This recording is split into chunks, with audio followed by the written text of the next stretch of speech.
And it's Thursday, it's 5, we're live, frankly speaking, where truth is our mission, reality our realm, said as we see it and frankly as well. And tonight we have a very special guest. I'd like to welcome you, Ward 2 Councilor Rick Staubach. How you doing? Great. And as usual, you're sitting in Paul Crowley's seat. You've been elevated. I've been moved over. Yeah, you are. Council President But it's still Darren two Sear. Republicans against one Democrat. Don't start. Well, Don't I'm start. just- you get rid of one Republican and you bring another He's one not in. a real one so- either. He's Wait not a even a second. real one. You're talking take about him down to City sanity, Hall. political sanity. Yep. A lot has happened, and a lot is happening. So we're going to get into that. But I got to do my little Frankly Joe, if you don't mind. Frankly Joe, can we put that up there, Pedro? The online marketplace is like the old Wild West, where rules, they don't exist. Case in point is Airbnb. That's a company that operates online marketplace and hospitality service for people to lease or rent short-term lodging. It owns no real estate. It merely acts as a broker getting a service fee for bookings. We Sicilians would say it's wetting your beak. As such, it avoids the rules and restrictions that govern the hospitality industry, which has the industry up in arms, along with single-family neighborhoods everywhere. In effect, Airbnb operates under-the-table business with no oversight. Suddenly, Airbnbs are popping up in residential neighborhoods in Lynn. A quote from you, Rick, and by the way, I want to give Tom Grillo of the Lynn item a great deal of credit because some of what I've written here is nothing more than a paraphrase. In effect, I plagiarized the Lynn item. And it says here, your quote, you have these quiet Lynn streets where people purchase homes and suddenly you've got a comfort inn next door. Lamb, that's Ward 2 Councilor Rick Staubach. You are spearheading a push to get the City Council to adopt stringent rules regarding Airbnbs. You're looking at existing ordinances, I understand, and perhaps the fellows are talking about crafting some ordinances, because it's a new thing, to see whether you can keep them out of what we call it R1, that's a restricted That's a single-family areas. Single-family homes. So your thoughts out there, folks. We're using a different number tonight, and we will not take your calls unless you attach a name to it. 781-254-7875. Give us a call anytime. So let's get into this issue, Council President. You see it as a critical issue? I do, yep. What difficulty do you have with it?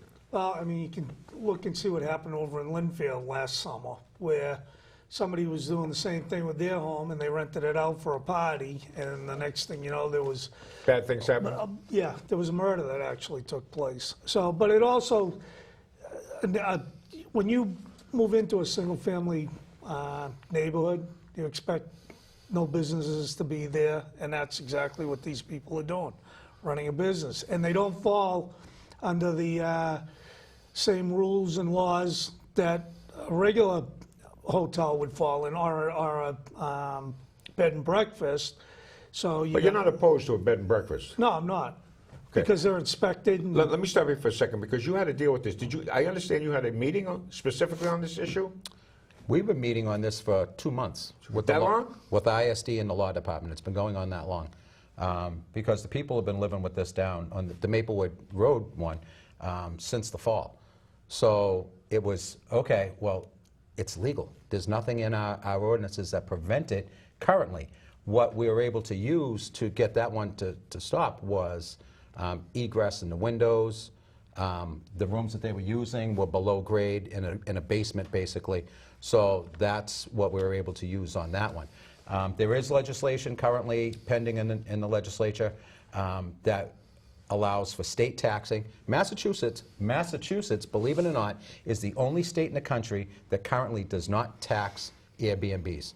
And Airbnbs actually asked Massachusetts to do that. So there's legislation pending that would enact room taxes on the state level and allow cities and towns to do the same. It also has a provision in there for cities and towns to conduct inspections, and it has provisions for minimum safety requirements, fire alarms, and fire extinguishers. Also insurance. And let me ask this. If you're operating in a residential area or any area, isn't that a commercial enterprise? Shouldn't it be taxed at a commercial rate as opposed to a... Right. Is that accurate? Well, Right. That's Quite That's possibly. another issue, Point. right? quite possibly. Quite possibly, or Well, actually? you know, well, it depends on how you look at it. Right now, people that rent out an apartment, they still pay a residential tax rate. But that's rent. That's not short-term lease. Right. If they're not It's running differential. they're See- running it as a business if they own more than one multifamily house. Right. But if they're renting out space in their house, they're running a business. Right. If it's a I would nightly, think. it's But like they're a still hotel. protected by the ordinances that currently exist. Therefore, Based you- on the number of non-related people that are paying rent to rent a room. So that's why we really need to look at our current ordinances and kind of bring them up to speed to keep up with this new technology, such as in the way that a lot of people and insurance companies had to do with Uber and Lyft. Well, what's interesting about Uber, and I mentioned this off air to both of you, they don't have to have medallions. Right. I mean, that's not fair, is it? Not at all. Not So, at I mean, all. it's The the same taxis thing. that are in the city have a medallion on them that they pay for, they have on that. So Yeah. they've avoided all they do is they provide a website in which they, they have agents out there, they sign contracts with people, so that they do booking and they take a PC of the booking Right. Right. It's an app. with no investment. The way- And no way it's employees, they set up- 1099 No everybody. employees. They Right. 1099 And the everybody. way it's set up a lot, it's easier to get an Uber than it is to get a cab. Really? If you have a cell phone, you have the app, you hit the app. Well, see, that's where the taxi industry was exploited. Right. Because they didn't take and keep up with available technology. Right. And some computer geeks grabbed a hold of it and ran with it, such in a way with Airbnbs. I read an article, folks, this is fascinating, in which, what do you think the average Uber driver earns per hour, net? No clue. $3.85. It's not a Really? lucrative, they are. Now, see, I take Ubers a lot. And I talk to the drivers, and they're happy with it. Yeah, but you know what? With Uber, you don't have to tip, but probably 90% of the people do tip. And I'll bet you they're making a lot more than $3. And why would you Yeah. do it? Because of the gas and the miles that you're I putting don't on know. your I mean, car. it was one of those, you know, Right. when you look at the aggregator sites like Drudge, and they Yeah. always come up with these crazy facts. And it said, the truth is that the Uber drivers are making $3 a day. You know, it gets your attention. Right. I don't know if it's accurate. Call for an Uber during surge pricing. They're You making a lot two of money guys were at a per special hour. meeting last night. Yes, we did. And it has to do with what we call pot parlors. Is that the correct? Pot parlors, Stores. recreational pot stores. Let's throw up a few stats up here so we can refer to it. So pot is coming to Lynn. This is recreational pot we're talking about. That's a given. Yep. And why that's happening in Lynn, is it me or is that tilted? It's tilted. Thank you. By, what was that, 17,500 folks versus about 2,000 more people in the city of Lynn voted for recreational marijuana. Is that correct? Right. All right. So the real issue that you had to deal with last night, your look, is zoning. Is that correct? Well, no, just setting it down for a public hearing, Which is the 27th. 27. But the at issue is zoning, doing the Right. proper zoning, Right. because two of the shops are already medicinal, medical, Yep. right? Yep. Which both of them are in Capano's ward. Right. He wants no part of another one. Right. So you have 6. One is going to have to go in every ward, apparently, right? Correct. And you have to figure out where yours is going to go, because you're basically a residential ward. It's not that easy. I put it out. I do regular emails with my constituents if you want to get on my email list. And you're not, by the way. Go to rickverlin.com and hit the Get Connected button. But I send out regular emails, and I put it on folks last night after the meeting that this is something we're going to have to address. And if you have ideas where you feel would be best suited for a pot store, because we're going to have one in Ward 2, please forward that information to me. Do you have any ideas? Do you have a list that you've Well, you know, surveyed? it was fun. I had a guy picking up his car yesterday, lives up in the Fay Estates, mid-60s, and I told him about it. And he says, well, where do you think you're going to put us? Well, you know, you got that little strip mall with the 7-Eleven and a Dunkin' Donuts by Buchanan Bridge. He said, my wife and I would love that. Because it's not There's in no the fair space state. there. Well, no, because it's close to his house. Okay. So you never know. I was in a gondola skiing last week up at Killington, and there was a guy with, you know, my daughter and I were in there. Guy had to be about 70, snowboarder, about 70. He pulls out a bag, he starts rolling a joint. You never know. You never do. You have a very small geographic Ward 3. Right. And you have really some difficulty in finding a location, don't you? Right. Yeah, there's only really two areas that it could go in. Off Eastern of Lewis Avenue? Street, not even Eastern Ave. I mean, there's a couple of convenience stores along Eastern Ave. Dimitri's could make Essex edibles. Street. Dimitri's could make edibles if they wanted to, but in most of the stores that are down there have apartments above them, so you got to be careful about that with kids and Never elderly thought of that. living so in the you're talking building. about the spillover of people smoking and Smoking or whatever, especially with the pot parlor. But Now, let me get this straight. That's a wonderful term. It's nice alliteration, pot parlor. It reminds me of opium dens, that Right, happened in right. China. Yep. And the Chinese went to war over this because the population was, going high as a kite, forced upon them by the British, by the way. Right. And it didn't work out too well for China. I'm not so sure it's going to work out too well for Lynn. right, but I want to make it clear that let's say that we get someone who wants to sell pot in one of the wards, they can only do one or the other. They can't, What was that? If somebody wanted to open up a pot parlor, they Yeah. would have to. That's the only store that could be there, or they could go in and smoke it. But if somebody wanted to open up a store and sell edibles or pot for people to walk in off the street and take it home with them, they can't smoke it in the store. They can only smoke it in the pot parlor. That's a distinction? Yeah. So you have So- to bring your own into a pot parlor. Well, Oh, so pot the parlors pot parlor- eventually will be able to sell it. So what is the attraction of going to a pot parlor? It's like going to a bar? It's like going into a bar, and you won't be able to get alcohol. At least that's what we're talking about. You won't be able to get alcohol. You'll be able to sit there, and last call for pot would be at 11 Are o'clock. you going to have at regulated night. hours? Pardon? You're not going to be able to get there at 7:30 in the morning, are you? I mean, and No, stoke it up? it would be 11:30 and 12 o'clock in the afternoon, like 12 of the bars. Are they going to have designated drivers? That's something the state is going to have to determine. That's the state. Yep. Our number here is 781-254-7875. Don't forget, that's the 27th, public hearing. They can voice their thoughts on that.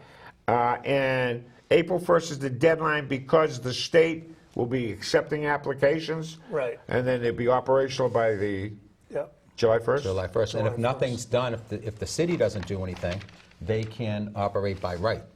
So So we anyway- have to act Anywhere, on this. and they could have unlimited numbers of them. So we have to say it's according to the percentage of bars that you have to have at least that many.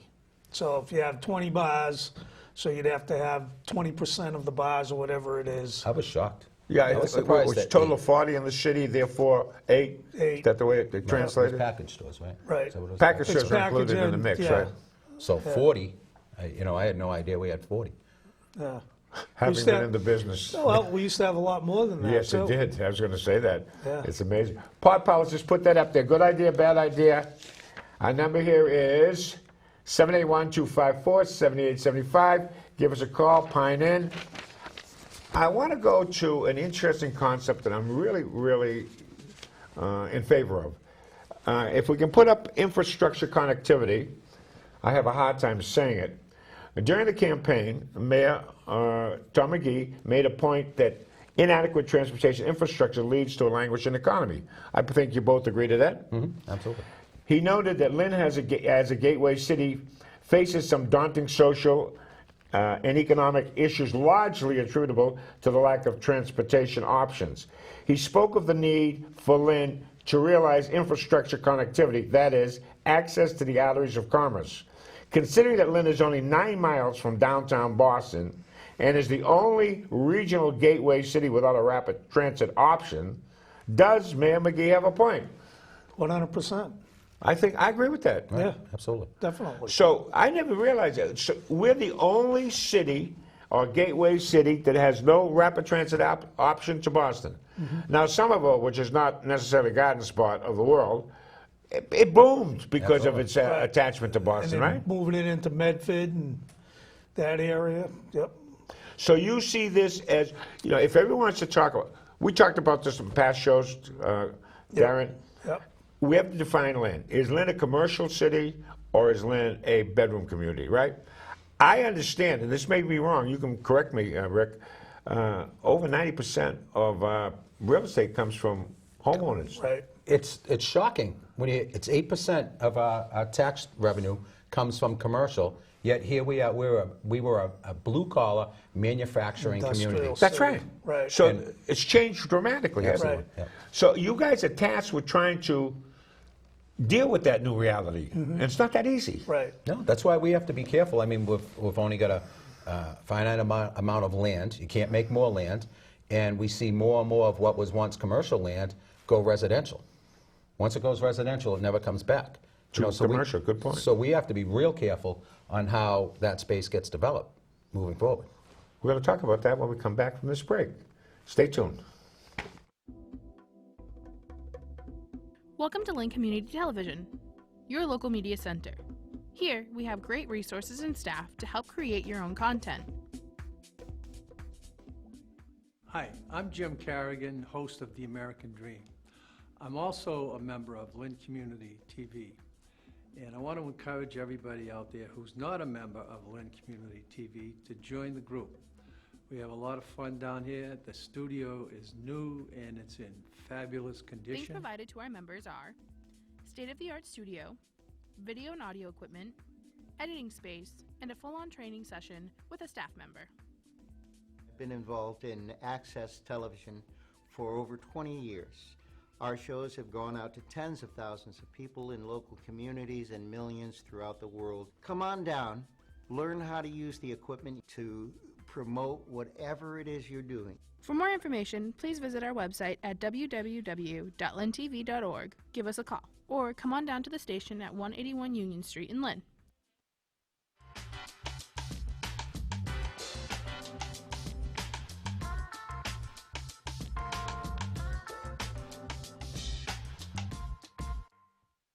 And we're back. Our number here is 781-254-7875. A lot to talk about. Special guest, Ward 2 Councilor Rick Starbard, the ever-present Council President Darren Sear. I have a thought. May I have one? Let's get that thought up there. We're going to be searching for superintendent of schools. And by the way, as a consequence of this plan, right, bonding plan, residencies by the boards for the CFO and the superintendent of schools, is that correct? Right. Okay. Arguably, the school budget is the principal driver of the budget, deficit, whatever you want to call it. They can argue the point. A 5% efficiency adjustment of the Lynn Public School expenditures could exceed the $14 million proposed bond. Should the next superintendent of schools be a fiscal hawk as well as an educator? Your thoughts? 781-254-7875. You were on the school committee. You had to deal with these issues. Give a little history about how much growth is taking place as a consequence of immigration, some legal and illegal, into our school system. Well, just by the numbers, I think it's been well documented that since I went on the school committee in January of 2010, we've had an influx of over 3,000 kids from that point to today. So in 8 years, you're telling me 3,000 new students. Right. I thought it was. That's 2 high schools worth of kids with no new schools, no new school buildings. Well, what's interesting about this is that I always use the figure of 3 to 350. So I really am underestimating it. Is that correct? Now, if the per pupil cost is 13.6, which roughly at about it, that's about, well, that's a big piece of change with your figures. 75% for the most part is reimbursed by the state, but even the city's 25% of that 13 and change comes up to about $10 million a year. Right. That's why back then we had free cash. When we bought the Marshall land, we wrote a check out of free cash. That's where all that free cash. Talking about the school Right. had free. Speaking Well, of, no, the city had The free city- cash because that number wasn't so high what the city had to fund the school department at, because that's a mandate. It's almost like the first bill that you have to pay in your house goes to this. And they don't care whether you have 0 police, 0 fire, 0 whatever, you pay this amount, this net school spending amount, which is a mandate. we have a caller. Caller? Hello? Can we hear it? Hello? Hi, how are you? Hello?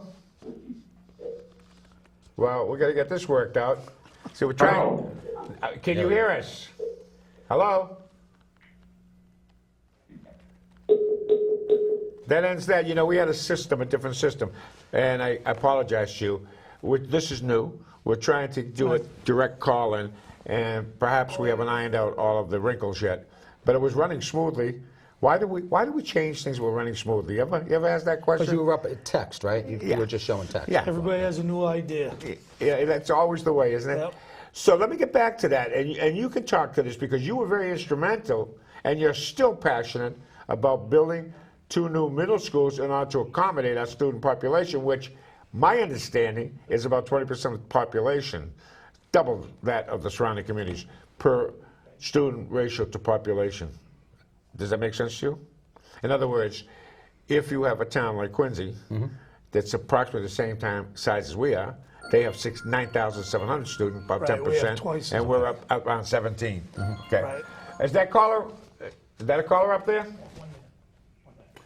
Hi, how are you?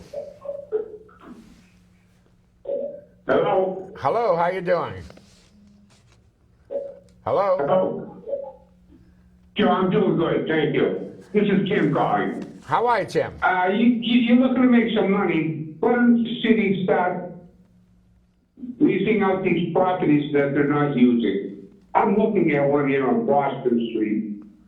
You can rent it out, Tom's over here building condos, I'm not gonna put his last name out. Why don't you lease him some of the wooded area along Boston Street and rent? Make some money.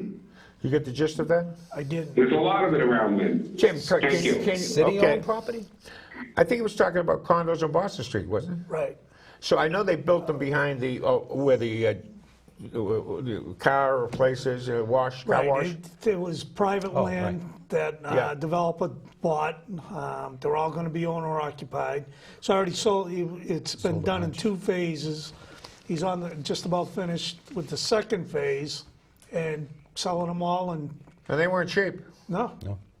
They weren't cheap at all. I can tell you, last year, the Housing Authority bought 4 lots in the Ward 3 area, began building these houses on a little cul-de-sac, and before they were even finished, the 430,000, 2 of them sold for, and the other 2, 460,000. So it's unbelievable what the price of real estate is in Lynn, but also going back to what you were saying about the amount of kids that are coming into Lynn since Rick was on the school committee. A lot of that has to do with all the multifamily houses that we That's have right. and the stock in the city, and that other communities are sending a lot of their subsidized housing, what they call clients, into the city because of the amount of stock that's there, and because of the difference in price of what it costs to rent an apartment here in Lynn compared to in Roxbury or Dorchester, or even going, into other Well, suburban communities. actually, the cost of an apartment in the city of Lynn has escalated because it's so much subsidized. Right. So for someone who isn't subsidized, it's up. Exactly. The other question is this, and this fascinates me. You talk about, and you talk about this eloquently in the past, we have so many nonprofits that support the system that's an attraction. Is it not true? Right. You Well, I have, don't you think have they a huge support the population system. in need. Right. And so these nonprofits recognize that need, and they come in, many of them buying their own properties. Right. We saw the Lucky Strike Bowling Alley. Yep. Right. You know, and do they pay go. taxes, by the No. way? No. And they pay no taxes whatsoever. And churches as well. And do they have what troubles me about some of these agencies, nonprofits, if something's defined to take care of a problem, then its goal should be to put itself out of business. That's always, I've always said that. Always. It's not the case. No, because they're making so much money. It's not, it's a business. I mean, even like KIP Academy is a business. They make money. Obviously, they wanted to expand, Right. And thankfully, whatever programs you put in, that MCAS scores have gone up, and that's prevented You know an what, expansion of KIP. Lynn has always been, since, with all the time I was on the school committee and now, the leaders in the urban districts. You know, and some people, you know, they've heard, you compare yourself to the best of the worst. But, you know, when you're comparing apples to apples, Lynn does an awesome job. Yeah. They provide more services for their students than all the surrounding communities. I in was their at your system. darling school the other day, and it looks just as good as the day it opened. You were Yep. right about it. You know, it's amazing. Oh, If you Marshall. give kids something that's pleasant, they keep it that way. Right. I had a conversation, I had a Marshall teacher in my shop today getting an estimate, and we spoke about that, and just how the kids, their attitudes have changed. They walk into that building that's, you know, not a dungeon anymore. It's bright, clean, modern. They have the best of everything. Right. And they recognize that, and they become creatures of their environment. That's true. And, you know, it's the most important years in a child's life. It's funny, I had this conversation with the mayor last night. We were at the same event, and we were talking about middle schools. And you get these little, cute little kids coming out of the 5th grade, going into middle school, and it's like this black tube. You don't know what's coming out on the other end. So we got to make sure that that black tube is as well lit and well equipped for all those kids going into it, and not just for the kids at Marshall. Yet the kids in Pickering are going into this dungeon. You have that passion. And you don't talk about tomorrow. You talk about 10, 15, 20, 50 30, years out. 75 years down the And you are the road. same, basically. Now, this goes to show really good bipartisanship. You talked about the mayor. Yep. The two of them are dealing with the issue of middle school. Right. You're also passionate about the need for 2 new middle schools. Can we do that now? Yeah. I mean, you can actually, the difference between city government, state government, and, you know, the country is, we put aside our political differences because we're all trying to achieve the same thing. Right. Washington should take a look at how cities and towns operate and how they get things done. I mean, for the most part, nobody really knows who's a Democrat and who's a Republican because it doesn't matter, or who's an independent. I mean, we all sit there and we're trying to do what's best for where we all live. We all want to get to the same place, Right. but may not always agree on how to get there. Of course. But here's the question.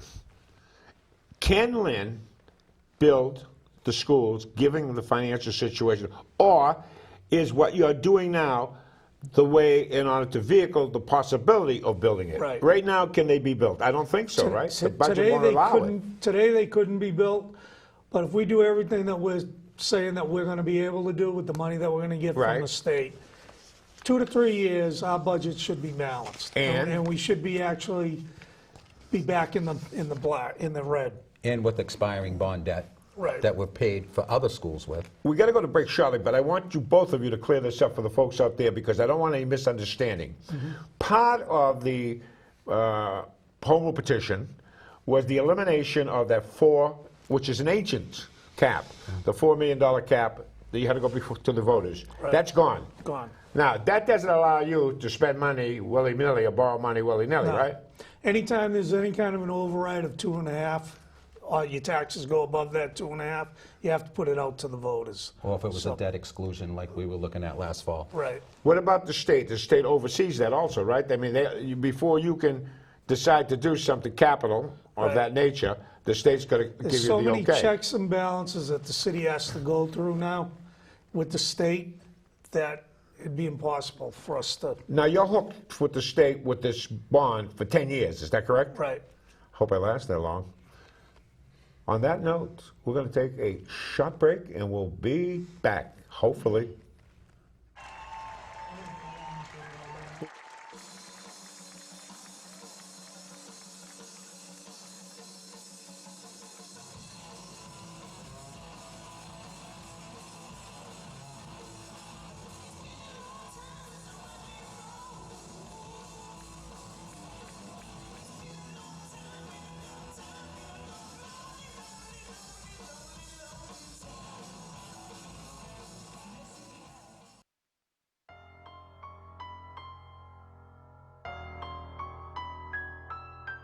Once you shoot your first needle, you become feeble.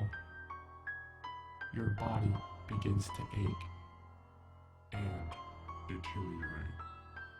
if you don't seek help fast, your inner voice will wheedle you into doing worse than that.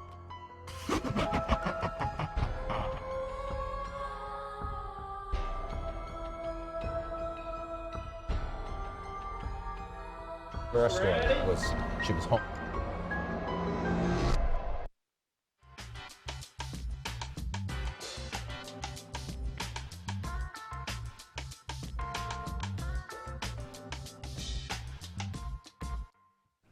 And we need you to give us a call at 781-254-7875 so we can iron out some of these wrinkles that we have as we try to move to the next level of technology to which we're not that adept. So let's get some trashy facts up there while we're working on that, waiting for you to give us your call and your pronouncements. Garbage, did you know this, is America's biggest export. Who do we export it to, Darren? I'm going to trick you. China. Very Korea, good. Yeah. And what do they do with it? Melt it down. They make other products out of it. And sell it back to us? Right. Yeah, sell it back to us. Isn't that a classic? Yeah, it's unbelievable. The average American community spends, and you fellows can attest to this, spends more on waste management than fire protection, libraries, parks, and textbooks. Yep, definitely. Is that accurate? Definitely. Definitely. You agree with that? Yeah, was it 30 million? America has 5% of the world's population, yet we produce 25% of the world's waste. Because That's everybody unconscionable. everybody wants more stuff. Yeah, but you know what? When I go to shop at Market Basket now, they give you paper bags. Salem has outlawed the other stuff. And I happen to like that idea because I do not like plastic bags. Yep. First of all, everything slips out of there. And secondly, I see them on the beach. Drives me nuts. Yep. The average American produces, you folks and me, I'm a slob.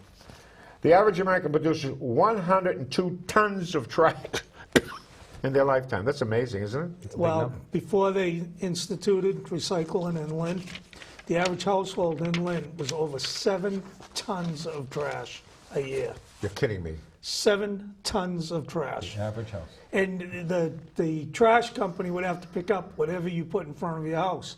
So, and that's because, you might have a couple of multifamily houses where they're putting out a lot more trash than a single family. That's how they break down those averages. But remember, as early as 10 years ago, you would see couches and TVs and tires, all kinds of stuff out in front. You'd clean out your basement. Where would you put it? On your front lawn. Yeah. For the trash. Yeah. Well, that's the city workers. And they ran the big trucks, and they also plowed the streets Right. and everything else. Before I 2.5. was a big fan of that. Yep. Jack O'Donnell, he was the old city council at large, great guy, by the way. Yep. He was conservative, as a matter of fact. He pushed and pushed for privatization. I'm not a big fan of privatization, even though I happen to be from the same part of town that you're from. So let's get the trash fee up there because it's going to happen.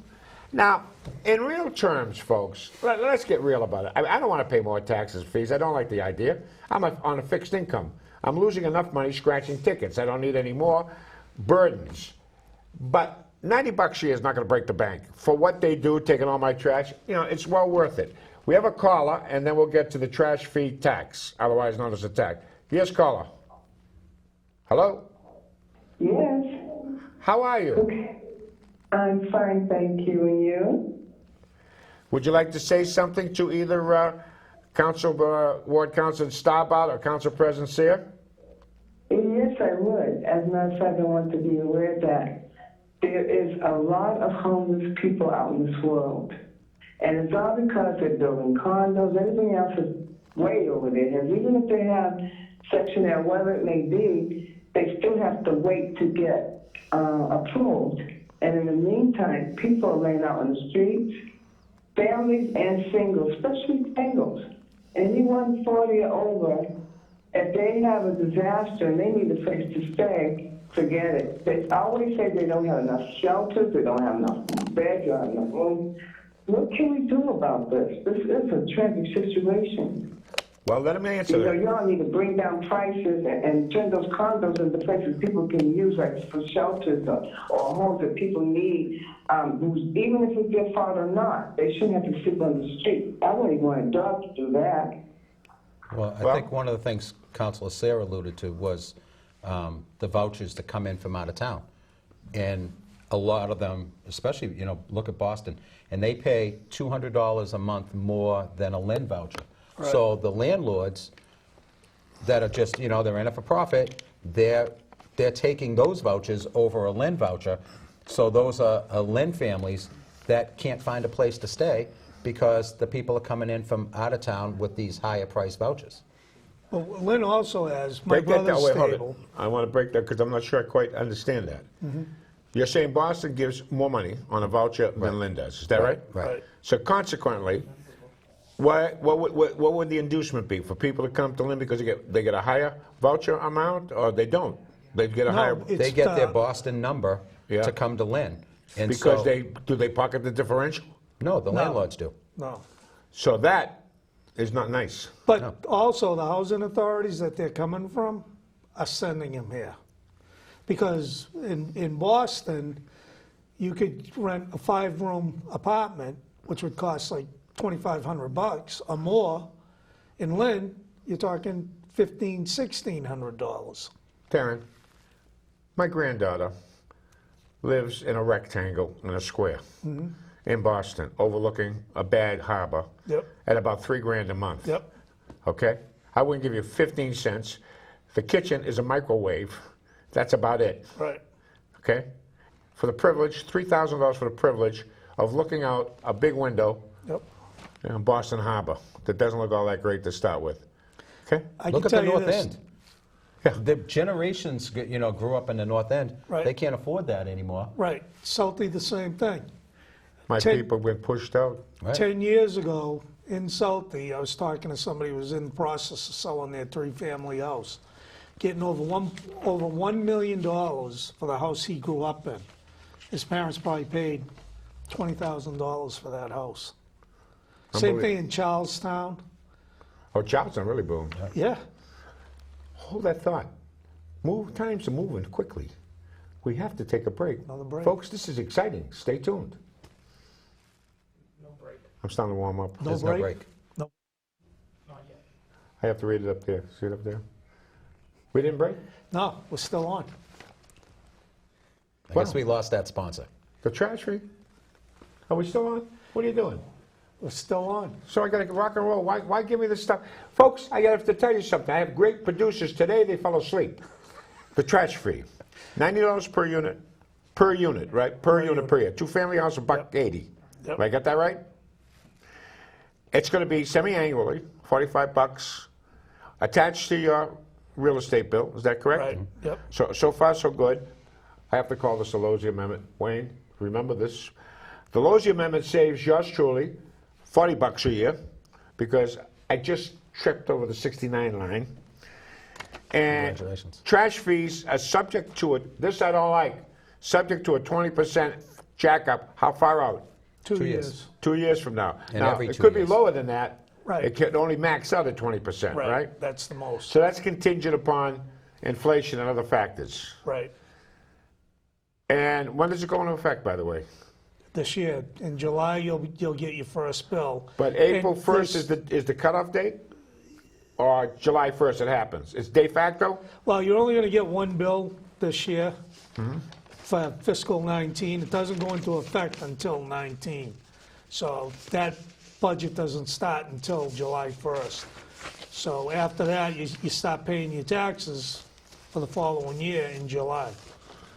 April 1st is critical, folks. Put it up there because you have to have everything in line by April 1st. Right. Home rule petition is going to be signed, sealed, and delivered. Yep. The trash fee is part and parcel to that plan, correct? Because if you're not generating the $2 million that the trash fee is supposed to provide, they're not going to go for it. So, there's someone I know. You see him there? He's saying, what the heck's going on here? My tax rate is going down, but my tax dollars are going up. Why? The value of your property. It's As called I- assessments are up, huh? Yeah, well, That as I $430 said, you were that, talking about. You know, the housing authority was building 4 houses. Yeah. And before they finished them, and this is in Ward 3, not down on the beach, off Eastern Ave, 430, 2 of them went, and the other 2 went for 460. So, And if you go back and check your rates over time, you can just look at how the economy's doing based on your rate. right. Economy's in the tank, your values go down, tax rate goes up. And then it just constantly rides the wave. You're a businessman, you know, among other things. But the truth of the matter is, it's a shell game, okay? It's not what the tax rate is. It's what they decide the basis from which they multiply that rate, right? So all of a sudden, a house that I purchased for, say, for 200 grand, they're telling me that's worth 400 grand now, okay? Thank you very much. I don't particularly like that idea. It's only good when you cash out. You know, So your because kids are gonna love it. my tax bill gives me agito. Do you know what agito means? Yes, I I pay do. it myself every quarter. I want to choke myself. When I get the bill, I go into hysterics. So, as it stands, folks, we're going to pay a little more. That's the way it is. Grin and bear it. You actually have a pretty decent city. I mean, some of the attributes the city has, unbelievable, Rick. I mean, I got to tell you, I go down that Lynn Shore Drive. It never ceases to amaze me how beautiful it is. And we have a caller. Caller, how are you? Do you go down the Lynn Shore Drive, by the way? Hello? Hi. Hello. How are you? And who is this? The lovely one? This is the old lady, Victoria here. Can you get that? Victoria. Is she the best? She is. Victoria, your buddy's here. Darren Sear. Yeah, well, I have a thought on plastics because I love plastic and I hate plastic. Because it's like, I hate it, you know, blowing in the wind and hanging on to tree branches and all that kind of stuff. But then again, this helps us pick up the pet poop.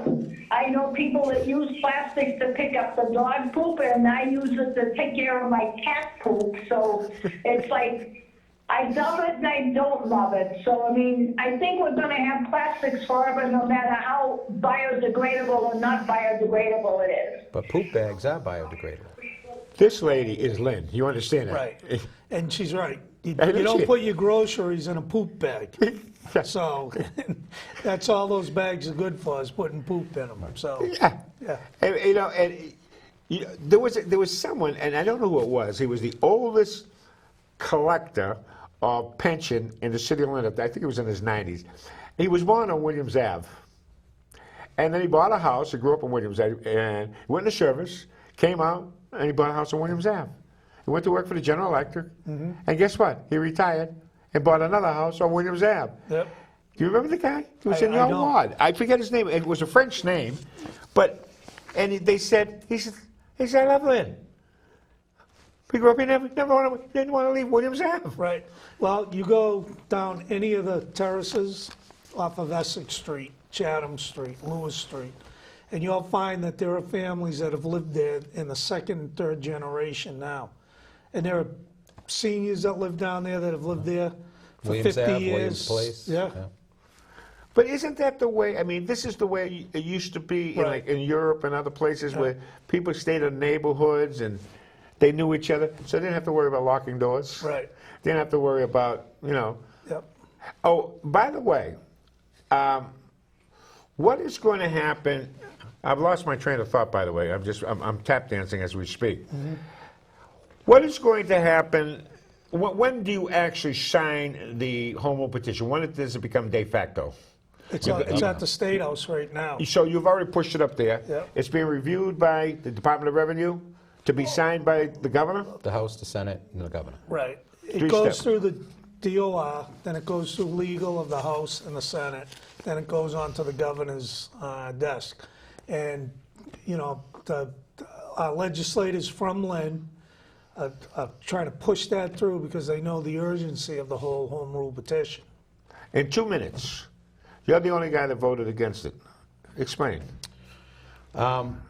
One of my biggest concerns was the trash fee, not the amount, the principle of it. We had a trash fee that was put into effect last year. Bills didn't go out. I had a problem with that. They talked about it being cumbersome because of exemptions, but it was said that that would have raised $2.5 million last year. Now, and that was on non-owner occupied dwellings who run a business, and I've always said that. But they get to enjoy a residential tax rate.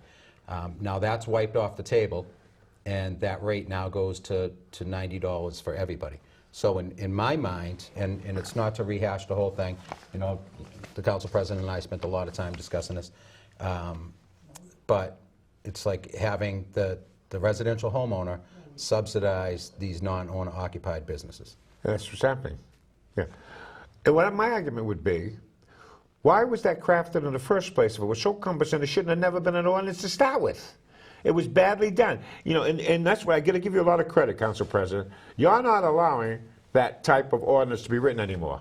Right. You know, no ambiguity, no double speak, and any of that type of stuff. To the point, transparency. That's why, folks, this guy is here every week. He takes every question and puts himself in, you know, you can shoot arrows at him. You're not afraid. You know, I just have to say one thing. Out of all the councilors I, you know, have known for years, I probably knew Darren the least. And I was totally shocked and impressed at how much time and effort he puts into this job. I've met with him down at City Hall on Saturdays, on holidays.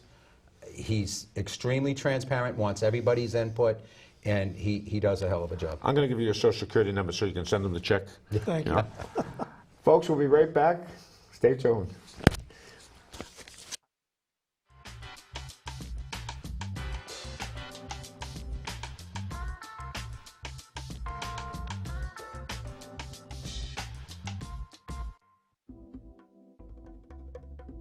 Welcome to Lynn Community Television, your local media center. Here, we have great resources and staff to help create your own content. Hi, I'm Jim Carrigan, host of The American Dream. I'm also a member of Lynn Community TV. And I want to encourage everybody out there who's not a member of Lynn Community TV to join the group. We have a lot of fun down here. The studio is new and it's in fabulous Things condition. provided to our members are state-of-the-art studio, video and audio equipment, editing space, and a full-on training session with a staff member. I've been involved in access television for over 20 years. Our shows have gone out to tens of thousands of people in local communities and millions throughout the world. Come on down, learn how to use the equipment to promote whatever it is you're doing. For more information, please visit our website at www.lyntv.org, give us a call, or come on down to the station at 181 Union Street in Lynn.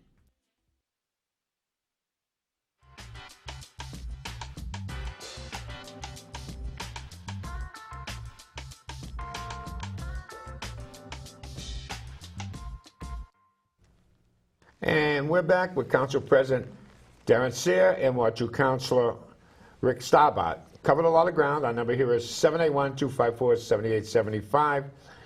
Darren, I've asked, and you've tried, I'd like to get the mayor to come on our show because I think he would benefit by talking to the people directly and hearing from them directly. Yep. I can't hear, but I'm sure he can. Look, I'm not going to tell you I voted for him because I didn't, okay? And I'm not making any bones about it. I think he's a decent human being by everything I've heard from all my friends. I know you know Jimmy Abernathy, Yep. who absolutely adores him. Yep. Tommy McGee, Jr., does things quietly that people don't even know about. Right, He's very he does. respectful. Yep. When Jimmy's brother had a difficult time and passed away, who was there? Tom McGee, Jr. Jimmy Abernathy will come from Florida and vote absentee or whatever to vote for Tommy McGee. And that's it. Yep. So a lot of folks that I deal with and hang around with have a great deal of respect for him. I had a great deal of respect for his father, as a matter of fact. Right. Had to deal with him years ago when I was on the council. I find him to be a decent guy. Tom, if you hear this or people tell you, I'd love to have you on the show. I'm not interested in talking about Donald Trump or Elizabeth Warren, otherwise known as Pocahontas, or anybody else. I'm interested in the city of Lynn and hoping, and I love some of the ideas that you're talking about, and I'd really like to talk about them with you. I think very that engaging. I think that infrastructure connectivity is perfect. Yep. I think that you three people, including him in the discussion, discussing what we ought to do with our schools is a really good idea, Yeah. and how we're going to do it. And so, Tom, I hope you listen to the council president, stop by, and throw me off the set for all I care, right? You know, this show should be about you talking to them. Right. Should be about you talking to them and vice versa. Yep. I'm just a conduit.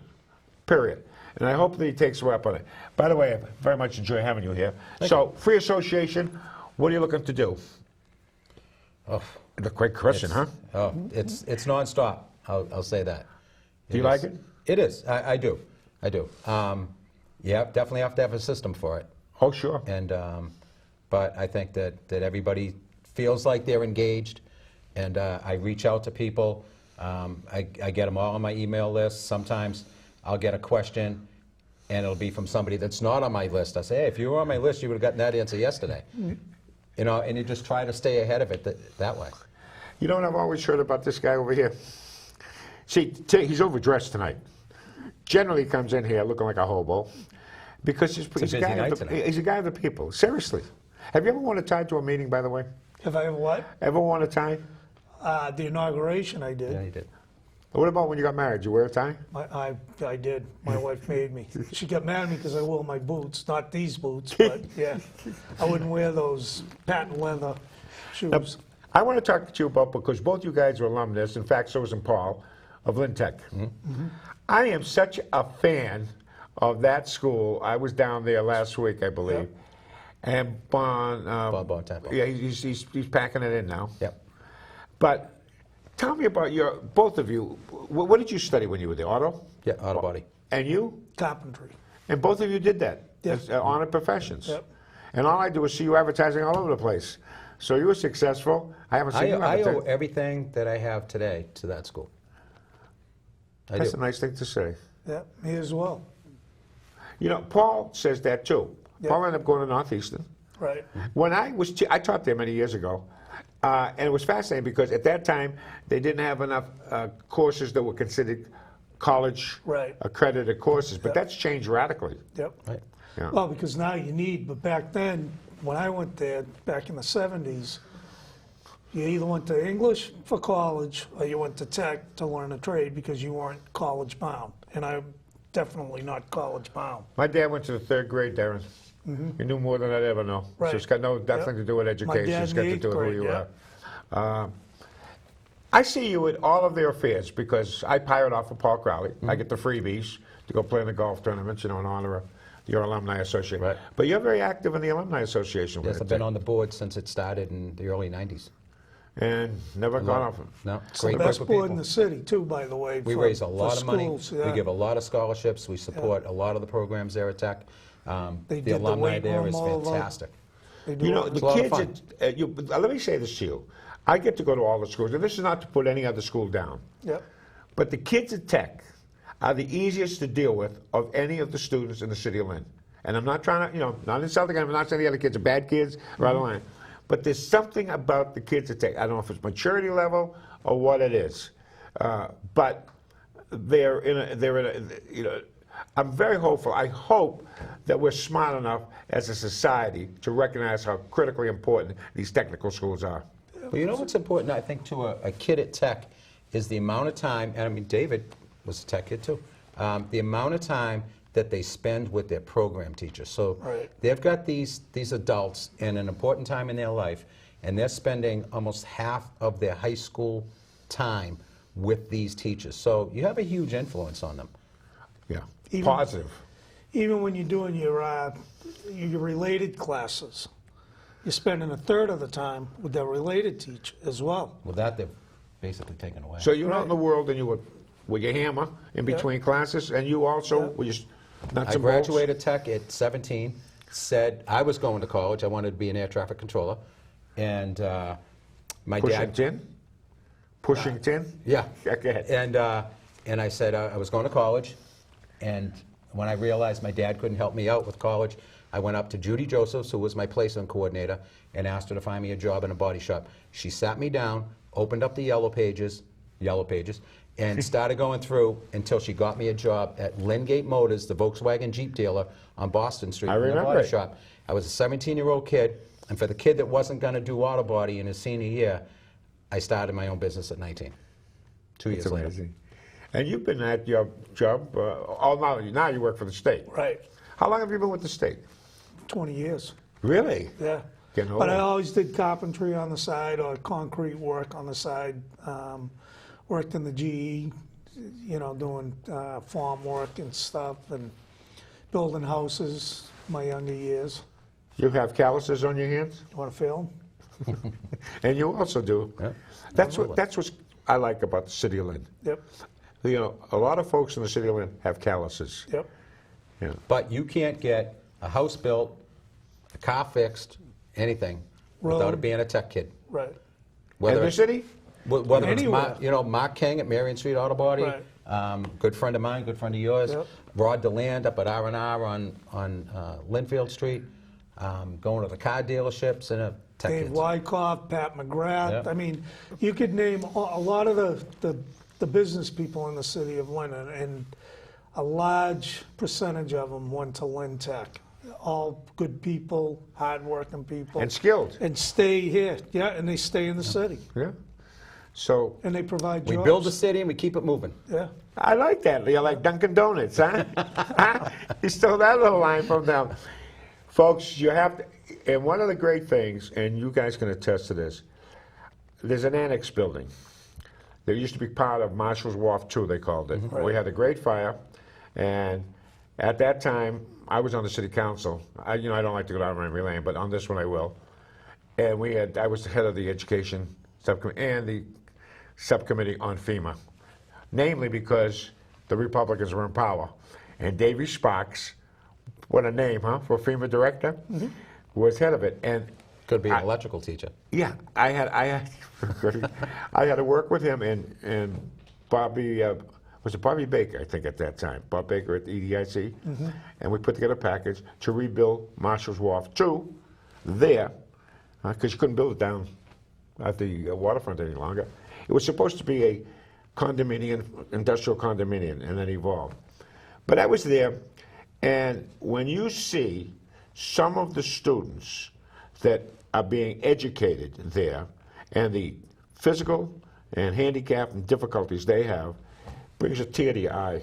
I'm telling you, those dedicated folks to take care of these kids, and particularly the parents, a la Nikki Capano. I mean, let me tell you, it's beautiful to see what they The do Life down Skills there. program is an amazing program down there. It is. The alumni actually paid to build out 2 kitchens for them to teach them, cooking and cleaning and all. And so we put in 1 full kitchen, regular, 1 handicap accessible. I think I saw it when I was there, yeah. And these kids, seriously, some of them were teenagers, young teenagers, and they didn't speak too well. In fact, they didn't speak at all. And I actually had to feed some of them, as if it was a child. And, and well-groomed, well-mannered, it makes you say how lucky you are. Absolutely. yeah. Absolutely. So tech goes beyond just training people. It allows you to see reality. That's what I like about the school. And the kids that are in tech rally around those kids. They're all part of the family. Absolutely. And a lot of those teachers are still involved in a lot of our lives from 30, 40 years ago. They're kidding. So, But let me say Mel this. Griffith. Mal's a funny guy. I love Mal. One of the best ads that we have here was produced by a kid who's currently at Tech, Right. who works here as an intern. Yep. And when you folks see that ad, it's about drug addiction. He does a terrific job of it. We got a minute to go, or less than. Thank you very much for showing Thank you up. for having me. Anytime, stay here. You're the best. Thank you. For all of us here at Lynn TV, have a great one. Did you have a good time?